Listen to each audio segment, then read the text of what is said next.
வெற்றிவேல் முருகனுக்கு அரோகரா ஆறுபடை வீடோட ட்ரிப்பை சூப்பராக ஸ்டார்ட் பண்ணியிருக்கோம். ஜென்ரலாக எல்லாரும் நேராக காரில் போய் அப்படி முருகன் பக்கத்தில் இறங்கி ஹாய் சொல்லிட்டு வருவாங்க. பட் நம்மளோட ஒரு பாலிசி என்னென்னா, படிகள் நம்மளால ஏற முடிகிற அந்த சக்தி இருக்கிற வரைக்கும் கண்டிப்பாக நம்ம படியேறி போகணும்டா.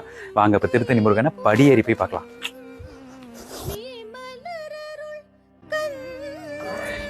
அந்த படியேறி போய் சாமியை பார்க்கும்போது, அந்த லைனில் நின்று பார்க்கும்போது அதோட சுகமே தண்ணி தான். இன்னும் இறைவனோட அதிகமான டைம் ஸ்பெண்ட் பண்ண மாதிரி தோணும். வெற்றிவேல் முருகனுக்கு அரோகரா. திருத்தணி மலையை பொறுத்த வரைக்கும் ஒரு சிங்கிள் பீஸ் ஆஃப் மலை கிடையாது. சுற்றிலையும், அதாவது ஒரு செயின் ஆஃப் ஹில்ஸ்ன்னு சொல்லுவாங்கள்ல, ஒரு மலை தொடர்ச்சி. இதில் என்ன அற்புதமான விஷயம்னா, மலைக்கு ஒரு பக்கம் வெள்ளையாக இருக்கிறதால அதை பச்சரிசி மலை அப்படின்னு சொல்கிறாங்க. இன்னொரு பக்கம் எனக்கு தெரிஞ்சிருந்தோ அந்த பக்கம்னு நினைக்கிறேன். இந்த பக்கம்னா கருப்பாக இருக்கிறதால இதுக்கு பேர் புண்ணாக்கு மலை அப்படின்னு சொல்கிறாங்க.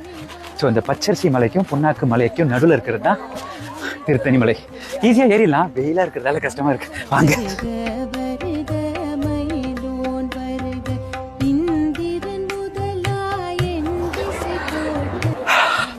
அப்பா, திருத்தணி மலை ஏறி வந்தாச்சு.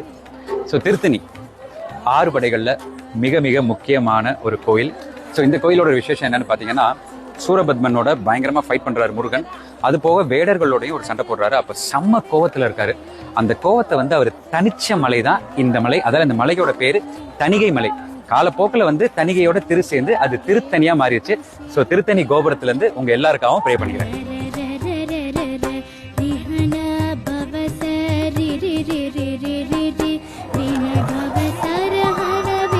கந்தனுக்கு அரோகரா. எப்பா சாமி, என்ன ஒரு அற்புதமான தரிசனம். உங்க எல்லாருக்காகவும் செம்மையா ப்ரே பண்ணிக்கிட்டேன். முருகன் நம்ம எல்லாருக்கும் வேண்டியது எல்லாமே கொடுப்பேன்னு சொன்னாரு. எப்பவுமே முருகன் கோயிலுக்கு வெளியில மயில் இருக்கும், ஆனா இங்க என்னடா யானை இருக்கு அப்படின்னு நான் கேட்டபோது அவங்க சொன்ன விளக்கம் என்னன்னா, முருகன் கல்யாணம் பண்ணிக்கிட்ட தேவானை இந்திரனோட பொண்ணு. அவர் எல்லாமே சீதனமா கொடுக்குறேன் அப்படின்னு எப்பா கால் சொல்லுது.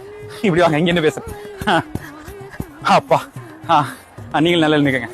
அதாவது அவர் எல்லாத்தையுமே சீதனமா கொடுக்குறேன்னு சொல்லிட்டு அவர் என்ன பண்ணிட்டாராம், அவரோட பட்டத்து யானை, அந்த ஐராவத யானையும் கொடுத்துட்டாராம். அது கொடுத்ததுல இருந்து என்ன ஆயிடுச்சா, இந்திரலோகமே செம்ம டல்லாயி அங்க கடுமையான பஞ்சங்கள் பிரச்சனைகள் எல்லாம் வர ஆரம்பிச்சிருச்சான். அப்ப முருகன் என்ன சொன்னாரா, சரி ஓகே, நீங்க கொடுத்துட்டீங்க, நான் திருப்பி கொடுக்க முடியாது, ஏன்னா சீதனமா கொடுத்தது. அதனால என்ன பண்ணுங்க, என்னை நோக்கி அது நிக்காமல் இப்படி திரும்பி பார்த்து பட்டணத்தை நோக்கி இந்திரலோகம் வரைக்கும் நல்லா இருக்கும்னு சொன்னதாலதான் முருகன் இப்படி நிக்கிறாரு. யானை முருகனை பார்த்து நிக்காம இப்படி திரும்பி நின்று வெளியில வர நம்மளை பார்த்து நிக்குது. இந்த மாதிரி இத்தனை கதைகளோட திருத்தணியில என்னோட ஆறுபடை வீடு நம்பர் 1 சூப்பரா முடிஞ்சிருக்கு. அடுத்து சுவாமி மலையை நோக்கி பயணம்.